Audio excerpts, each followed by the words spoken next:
ಭಾರತ ಪಾಕಿಸ್ತಾನದ ಮಧ್ಯೆ ಅಣು ಸಮರದ ಉದ್ಗಾರ ಕೇಳುತ್ತಿದೆ. ಮೋದಿ ಮಾಸ್ಟರ್ ಸ್ಟ್ರೋಕ್ಗೆ ಶೇಕ್ ಆಗಿರೋ ಪಾಕಿಸ್ತಾನ್ ಜಾಗತಿಕ ಸಮುದಾಯದ ಎದುರು ಬಚಾವ್ ಮಾಡಿ ಅಂತ ಪರೋಕ್ಷವಾಗಿ ಅಂಗಲಾಸ್ತಾ ಇದೆ.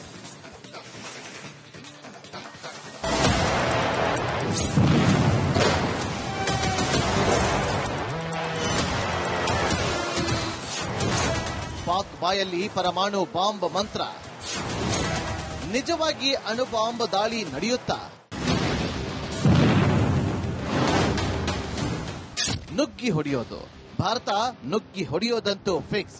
ಇದು ಭಾರತ ಹೇಳಿದ ಮಾತಲ್ಲ, ಬದಲಿಗೆ ಪಾಕಿಸ್ತಾನದ ಸಚಿವರೇ ತಡಬಡಾಯಿಸಿದ ಉದುರಿಸಿರುವ ನುಡಿಮುತ್ತುಗಳು.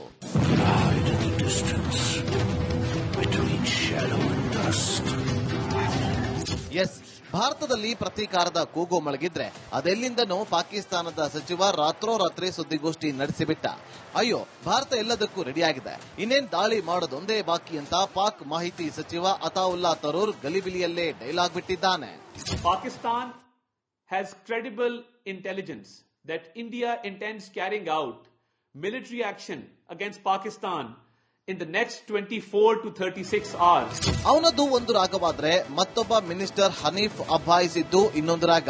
ಸಿಂಧು ನದಿ ನೀರಿಗೆ ಬ್ರೇಕ್ ಹಾಕಿದ ಭಾರತದ ಮೇಲೆ ಇವನು ಪರಮಾಣು ಬಾಂಬ್ ಹಾಕ್ತಾನಂತೆ. ಕೈಯಲ್ಲಿ ಆಗ್ದೋನು ಮೈ ಪರಿಚಿಕೊಂಡ ಅಂತಾರಲ್ವಾ, ಇವನದ್ದು ಅದೇ ಚಾಳಿ. उन्होंने कह दिया ना कि अगर हमारा पानी बंद करेंगे तो फिर जंग के लिए तैयार हो जाए. ये जो गोरी, शहीन, गजनवी, ये चौकों में सजाने के लिए नहीं हमने रखे हुए, ये हमने हिंदुस्तान के लिए रखे हैं बाबा. ये जो 130 एटॉमिक हमारे पास वेपन है वो हमने सिर्फ मॉडल बनाने के लिए नहीं रखे हुए, और आपको पता ही नहीं कि हमने पाकिस्तान के किस किस हिस्से में रखे हुए हैं. ये दुनिया भी जानती है, आप भी जानते हैं.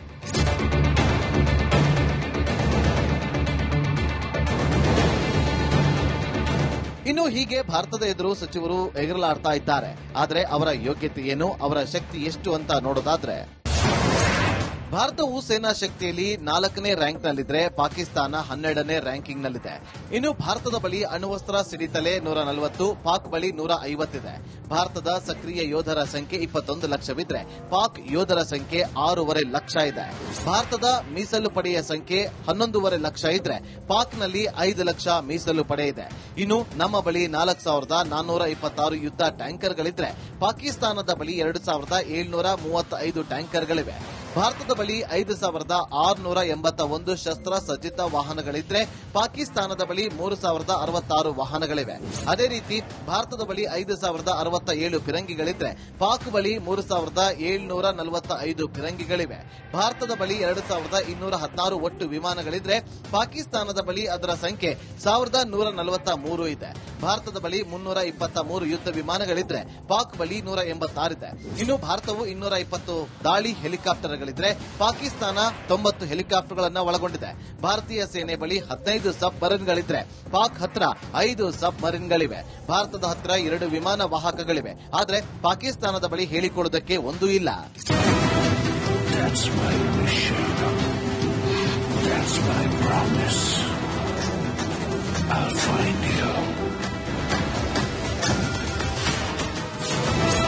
ಪಾಕ್ ಪರಮಾಣು ಬಾಂಬ್ ಹಾಕುತ್ತಾ? ಪಾಕ್ ಅಣು ಬಾಂಬು ಬೆದರಿಕೆ ಹಾಕುತ್ತಾ? ವಿಶ್ವ ಸಮುದಾಯದ ನೆರವನ್ನ ಕೇಳುತ್ತಿದೆ. ಯಾರಾದರೂ ಬಂದು ಭಾರತಕ್ಕೆ ಬ್ರೇಕ್ ಹಾಕಿ ಅನ್ನೋ ಮೆಸೇಜ್ ಪಾಸ್ ಮಾಡ್ತಾ ಇದೆ. ಭಾರತವನ್ನು ಎದುರಿಸುವ ಶಕ್ತಿ ಇಲ್ಲ. ಅಣು ಸಮರವಾದರೂ ಪಾಕ್ ಸರ್ವನಾಶ ಫಿಕ್ಸ್. ಹಾಗಾಗಿ ಭಾರತದ ಪ್ರಹಾರದಿಂದ ಬಚಾವ್ ಮಾಡಿ ಅನ್ನೋದೇ ಪಾಕ್ ಪರಮಾಣು ಬಾಂಬ್ ಸಮರದ ಹಿಂದಿನ ತಂತ್ರಗಾರಿಕೆ.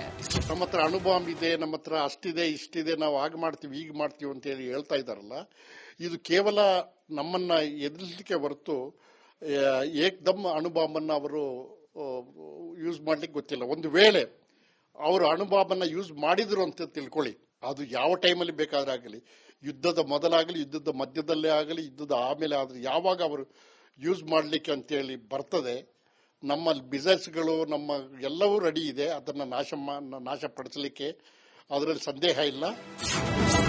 ಪಾಕ್ ಬಳಿ ಅಣು ಬಾಂಬ್ ಹೊತ್ತೊಯ್ಯುವ ಕ್ಷಿಪಣಿಗಳಿದೆಯಾ? ಭಾರತ ಮನಸ್ಸು ಮಾಡಿದ್ರೆ ನೆಲ, ಜಲ, ಆಕಾಶ ಮಾರ್ಗಗಳಲ್ಲೂ ಶತ್ರುಗಳ ಮೇಲೆ ಕ್ಷಣಾರ್ಧದಲ್ಲಿ ಅಣುಬಾಂಬ್ ಎಸೆಯಬಲ್ಲದು. ಅದಕ್ಕೆಂದೇ ಬೇರೆ ಬೇರೆ ರೇಂಜಿನ ಪೃಥ್ವಿ, ಅಗ್ನಿ ಮಿಸೈಲ್ಗಳಿವೆ. ಆದರೆ ಪಾಕಿಸ್ತಾನದ ಬಳಿ ಆ ಸ್ಥಿತಿ ಇಲ್ಲ. ತಿರ್ಪೆ ಪಾಕ್ ಬಳಿ 150ಕ್ಕೂ ಹೆಚ್ಚು ಅಣುಬಾಂಬ್ಗಳಿವೆ ನಿಜ. ಆದರೆ ಅದನ್ನ ಭಾರತದ ಸಿಟಿಗಳ ಮೇಲೆ ಹೊತ್ತೊಯ್ಯಬಲ್ಲ ಕ್ಷಿಪಣಿಗಳೇ ಇಲ್ಲ. ಅಣುಬಾಂಬ್ ಪ್ರಯೋಗ ಆದ್ರೆ ಭಾರತ ಸುಮ್ಮನೆ ಇರುತ್ತಾ? ಭಾರತ ಅಣುಬಾಂಬ್ ಸಿದ್ಧಾಂತ ತುಂಬಾ ಕ್ಲಿಯರ್. ಭಾರತ ಮೊದಲು ಅಣುಬಾಂಬ್ ಹಾಕಲ್ಲ. ಅಣುಬಾಂಬ್ ಇಲ್ಲದ ದೇಶದ ವಿರುದ್ಧ ಅಣು ಸಮರ ಮಾಡೋದೇ ಇಲ್ಲ. ಇದು ಭಾರತದ ನ್ಯೂಕ್ಲಿಯರ್ ಡಾಕ್ಟ್ರೇನ್. ಒಂದು ವೇಳೆ ಅಣುಬಾಂಬ್ ಹೊತ್ತು ಪಾಕಿಸ್ತಾನದ ಮಿಸೈಲ್ಗಳು ಭಾರತದ ಗಡಿಗೆ ನುಗ್ಗಿದ್ರೆ ಅವುಗಳನ್ನ ಅಲ್ಲೇ ಹೊಡೆದು ಉರುಳಿಸುವ ತಾಕತ್ತು ಭಾರತಕ್ಕಿದೆ. ಭಾರತದ ಗಡಿಯಲ್ಲಿ S-400 ಸೇರಿ ಹಲವು ಏರ್ ಡಿಫೆನ್ಸ್ ಸಿಸ್ಟಮ್ ಅನ್ನು ರೆಡಿ ಮಾಡಿ ಇಟ್ಟುಕೊಂಡಿದೆ. ಅದನ್ನ ಮೀರಿ ಪಾಕ್ ಭಾರತ ಯಾವುದೇ ನಗರದ ಮೇಲೆ ಅಣುಬಾಂಬ್ ಹಾಕ್ತು ಅಂತ ಇಟ್ಕೊಳ್ಳಿ, ಒಂದೊಂದು ಸ್ಪಷ್ಟ, ಭಾರತದ ಒಂದು ನಗರ ಧ್ವಂಸವಾಗಬಹುದು. ಆದರೆ ಪೂರ್ಣ ಪಾಕಿಸ್ತಾನ ಮಾತ್ರ 2ನೇ ದಿನದಲ್ಲಿ ಸೂರ್ಯೋದಯ ಕೂಡ ನೋಡೋದೇ ಇಲ್ಲ. Rajashekhar Myageri, bureau report, Republic Kannada.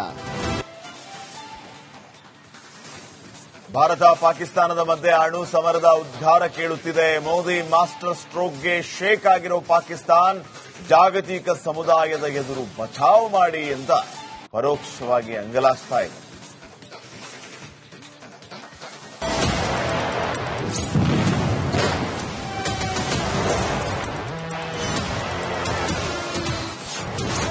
Pak ಬಾಯಲ್ಲಿ ಪರಮಾಣು ಬಾಂಬ್ ಮಂತ್ರ.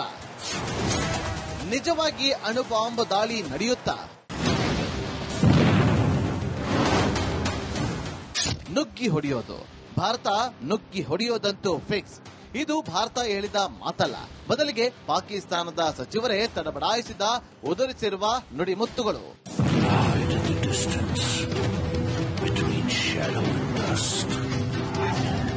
ಎಸ್, ಭಾರತದಲ್ಲಿ ಪ್ರತೀಕಾರದ ಕೂಗು ಮೊಳಗಿದ್ರೆ ಅದೆಲ್ಲಿಂದನೂ ಪಾಕಿಸ್ತಾನದ ಸಚಿವ ರಾತ್ರೋರಾತ್ರಿ ಸುದ್ದಿಗೋಷ್ಠಿ ನಡೆಸಿಬಿಟ್ಟ.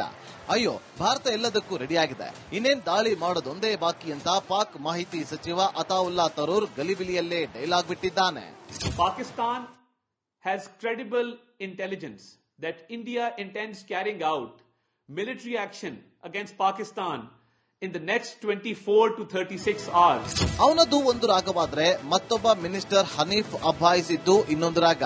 ಸಿಂಧು ನದಿ ನೀರಿಗೆ ಬ್ರೇಕ್ ಹಾಕಿದ ಭಾರತದ ಮೇಲೆ ಇವನು ಪರಮಾಣು ಬಾಂಬ್ ಹಾಕ್ತಾನಂತೆ. ಕೈಯಲ್ಲಿ ಆಗ್ತೋನು ಮೈ ಪರಿಚಿಕೊಂಡ ಅಂತಾರಲ್ವಾ, ಇವನದ್ದು ಅದೇ ಚಾಳಿ. उन्होंने कह दिया ना कि अगर हमारा पानी बंद करेंगे तो फिर जंग के लिए तैयार हो जाएं। ये जो गोरी, शहीन, गजनवी, ये चौकों में सजाने के लिए नहीं हमने रखे हुए, ये हमने हिंदुस्तान के लिए रखे हैं बाबा। ये जो 130 एटॉमिक हमारे पास वेपन है वो हमने सिर्फ मॉडल बनाने के लिए नहीं रखे हुए, और आपको पता ही नहीं कि हमने पाकिस्तान के किस किस हिस्से में रखे हुए हैं। ये दुनिया भी जानती है, आप भी जानते हैं।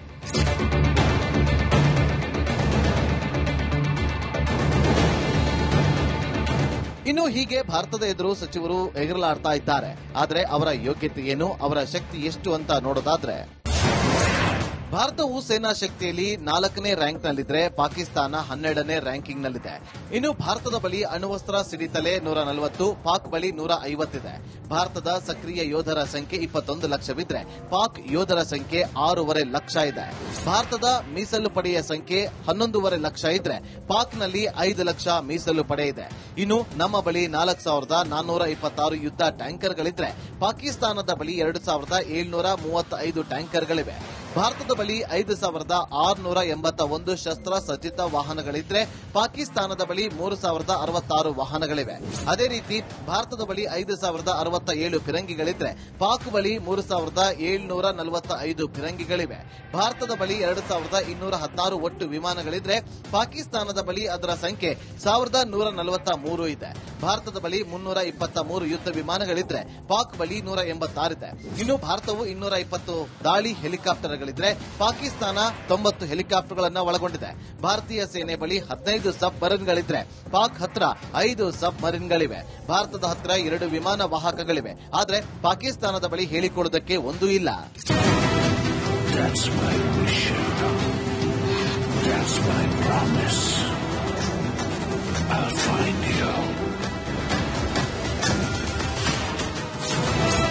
ಪಾಕ್ ಪರಮಾಣು ಬಾಂಬ್ ಹಾಕುತ್ತಾ?